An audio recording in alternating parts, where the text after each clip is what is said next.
Party को आने वाले समय पर 2023 में और 2024 में जनता सबक सिखाएगी।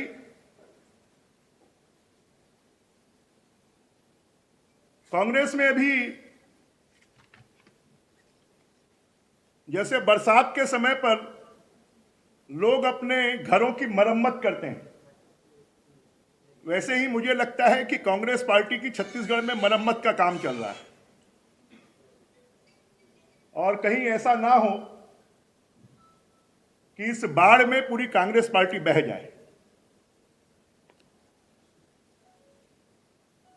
क्योंकि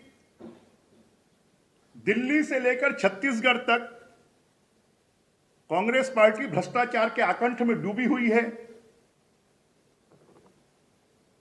चाहे वो शराब घोटाला हो, चाहे वो कोल घोटाला हो, चाहे वो डीएमएफ घोटाला हो। अब डीएमएफ घोटाले के आरोप लगाने वाले कांग्रेस के प्रदेश अध्यक्ष को अपमानित कर प्रदेश अध्यक्ष पद से हटाया गया और उनको मंत्री बना दिया गया। इसके पहले कांग्रेस के ऊपर आरोप लगाने वाले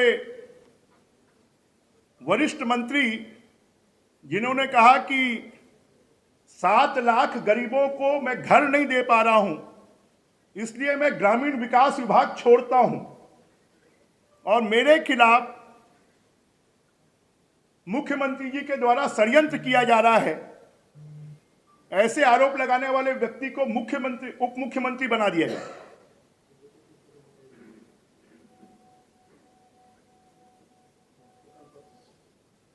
एक कांग्रेस के वरिष्ठ मंत्री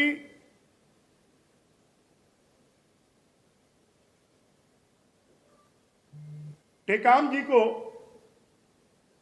उनका शिक्षा विभाग छीनकर और उनको अपमानित किया गया है।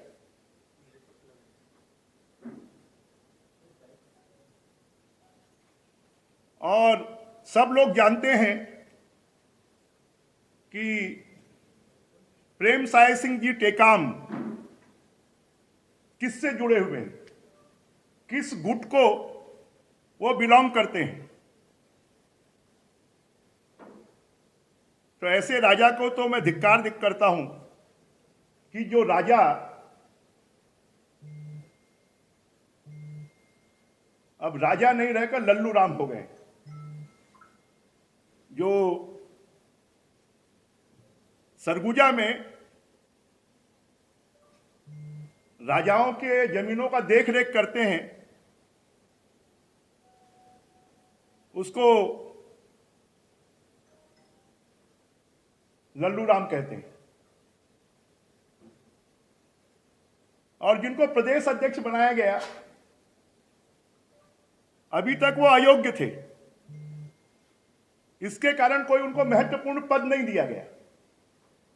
तो ये जो 4 घटनाक्रम हैं, ये चारों घटनाक्रम इस बात को प्रमाणित करते हैं कि भारतीय जनता पार्टी छत्तीसगढ़ की सरकार के ऊपर में लगातार जो आरोप लगाती रही है, उन आरोपों को केंद्र की कांग्रेस ने मान लिया है और इसलिए उन्होंने कहा कि सामूहिक नेतृत्व में चुनाव होगा। अदालतें कांग्रेस सरकार के और कांग्रेस के नुमाइंदों के विरोध में फैसले करती है। ऐसे ही एक महत्वपूर्ण विषयों पे पत्रकार वार्ता लेने के लिए पूर्व मंत्री और बृजमोहन अग्रवाल जी आपके सम्मुख उपस्थित हैं। साथ में हैं रायपुर जिला शहर अध्यक्ष श्री जयंती भाई पटेल जी। श्री बृजमोहन अग्रवाल जी से अनुरोध है कि आज की प्रेस वार्ता प्रारंभ करें। कांग्रेस का हाथ भ्रष्टाचार के साथ फिर से एक बार दिल्ली की सीबीआई कोर्ट ने कोल घोटाले के मामले में 6 लोगों को दोषी पाया है।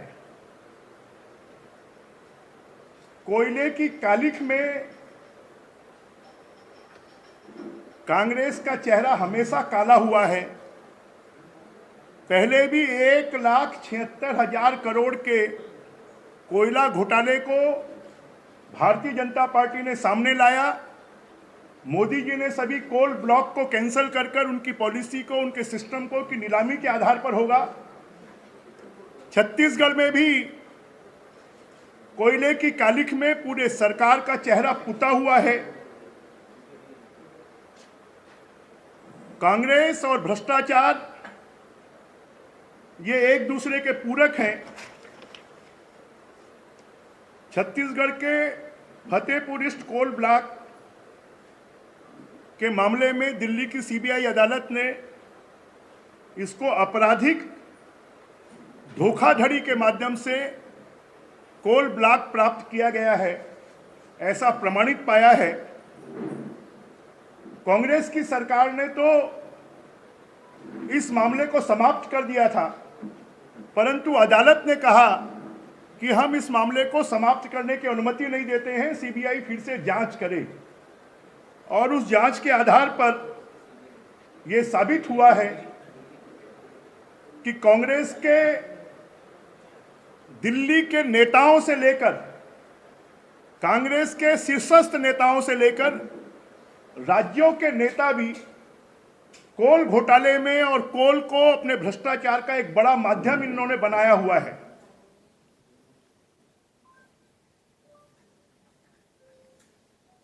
हम चाहेंगे कोल घोटाले में जिनको प्रमुख रूप से दोषी पाया गया है वो कांग्रेस के पूर्व सांसद हैं, उनके बेटे हैं, उद्योगपति हैं, उस समय के सचिव हैं। कांग्रेस इस बारे में सोनिया जी को, राहुल जी को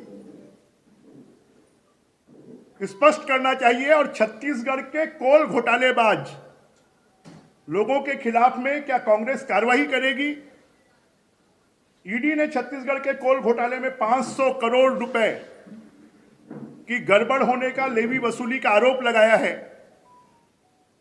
तो हम ये कह सकते हैं कि कांग्रेस पार्टी कोयले की कालिख से पुती हुई है और कोयले की कालिख से ही अपनी पार्टी को चलाती है।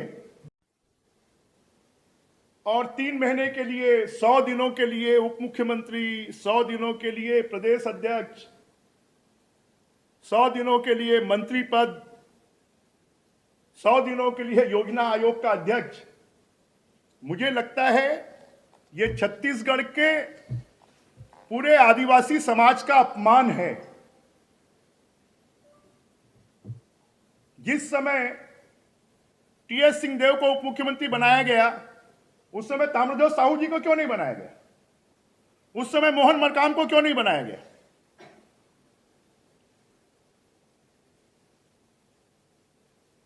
इसलिए पिछड़ा वर्ग और आदिवासी वर्ग और अनुसूचित जाति वर्ग, रुद्रगुरु को क्यों नहीं बनाया गया? कांग्रेस के राज में उनकी कोई कीमत नहीं है। पहले उनको 78% आरक्षण के नाम पर सबको भुलावे में रखा गया, सबको ठगा गया, और अब कांग्रेस अध्यक्ष पद और मंत्री के नाम पर उनका अपमान किया जा रहा है। इसको किसी भी स्तर पर छत्तीसगढ़ का चाहे पिछड़ा वर्ग हो, छत्तीसगढ़ का चाहे आदिवासी वर्ग हो, चाहे छत्तीसगढ़ का अनुसूचित जाति वर्ग हो, चाहे छत्तीसगढ़ का सामान्य वर्ग जिसे ईडब्ल्यूएस में 10% आरक्षण मिलना चाहिए था, सबको ठगने का काम किसी ने किया है तो भूपेश बघेल और कांग्रेस पार्टी ने किया है। और ये जो सब कुछ हो रहा है ये कांग्रेस के शीर्ष नेतृत्व के इशारे पर और भूपेश बघेल जी और टीएस सिंहदेव की जो आपस में जो कुछ है उसके कारण पूरे छत्तीसगढ़ का विकास अवरुद्ध हो गया है। पूरे छत्तीसगढ़ को झेलने के लिए मजबूर होना पड़ रहा है। छत्तीसगढ़ की जनता अब ये मानने लगी है कि ये भूपेश की सरकार नहीं, ये ठगेश की सरकार है। उसने पूरे छत्तीसगढ़ को ठगा है और कोयल घोटाले का स्कैम अब इस बात को प्रदर्शित करता है कि कांग्रेस के शीर्ष नेतृत्व के संरक्षण में, और ये काम चाहे वो 1995 में हुआ हो, चाहे छत्तीसगढ़ में अभी 2019, 20, 21 में हुआ हो, कांग्रेस की सरकार खाली उसका एकमात्र उद्देश्य सत्ता में आना और भ्रष्टाचार करना। मैं तो ये पूछना चाहता हूं कि चाहे वो शराब घोटाला हो, चाहे वो कोयला घोटाला हो, चाहे वो जमीन घोटाला हो, चाहे वो रेत घोटाला हो, चाहे वो जंगल घोटाला हो, चाहे वो धान घोटाला हो, ये पैसे छत्तीसगढ़ के हैं, छत्तीसगढ़िया के हैं, और उन पैसों को खाने का काम कोई कर रहा है तो कांग्रेस के शीर्ष नेतृत्व से लेकर छत्तीसगढ़ का नेतृत्व कर रहा है। जनता इसको कभी माफ नहीं करेगी। घोटाले में आपने पहले घोटाले में एक पूर्व सांसद को छोड़ के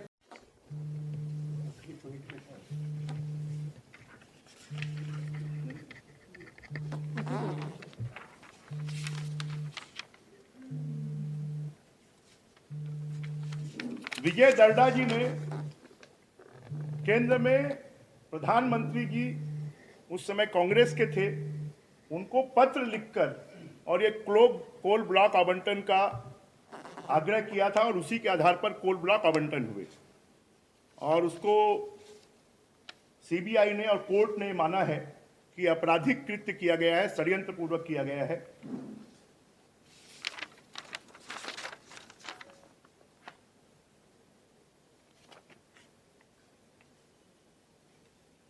मैं आज ये पूरे देशवासियों को चंद्रयान 3 का प्रक्षेपण सफलतापूर्वक किया गया है, इसके लिए हम सब लोग खुशी जाहिर करते हैं। देश के वैज्ञानिकों को और प्रधानमंत्री जी को इसके लिए बधाई देते हैं, और आप सबको भी इसकी बधाई है कि चंद्रयान 3 का जो प्रक्षेपण है वो भारत के वैज्ञानिकों ने प्रधानमंत्री जी के आशीर्वाद से सफलतापूर्वक किया है। अब हमारा हिंदुस्तान थल, जल और नभ तीनों में ताकतवर हो रहा है, और ये मोदी जी के नेतृत्व में हो रहा है। ये जो बदलाव हो रहा है लगातार, चाहे वो सीएम हो, चाहे प्रदेश अध्यक्ष हो, फिर मंत्री, इससे भारतीय जनता पार्टी को कोई लाभ मिलेगा क्या? निश्चित रूप से इन बदलावों से असंतोष पैदा होगा, और वो जो असंतोष है वो कांग्रेस पार्टी को भस्म करेगा। सरगुजा और बस्तर, ये दोनों क्षेत्रों में कांग्रेस को पूर्ण बहुमत मिला था, और ये दोनों क्षेत्रों में ही सबसे ज्यादा असंतोष है। और इस प्रकार के जब बदलाव होते हैं तो एक अनार 100 बीमार होते हैं। तो ऐसे कई लोगों को उम्मीद थी कि हमको मंत्री पद मिलेगा, हमको और कोई दूसरा पद मिलेगा, और उनको सबको नहीं मिलने से वो सब कांग्रेस पार्टी के लिए भस्मासुर बनेंगे। कौन कौन है ऐसे कुछ नाम? ये नाम कांग्रेस पार्टी के लोग बता देंगे। मित्र, और कोई प्रश्न हो? आप सभी का आज के पत्रकार वार्ता में आने के लिए बहुत बहुत धन्यवाद। ऐसे ही लगातार चुनाव तक मिलते रहेंगे। पुनः धन्यवाद।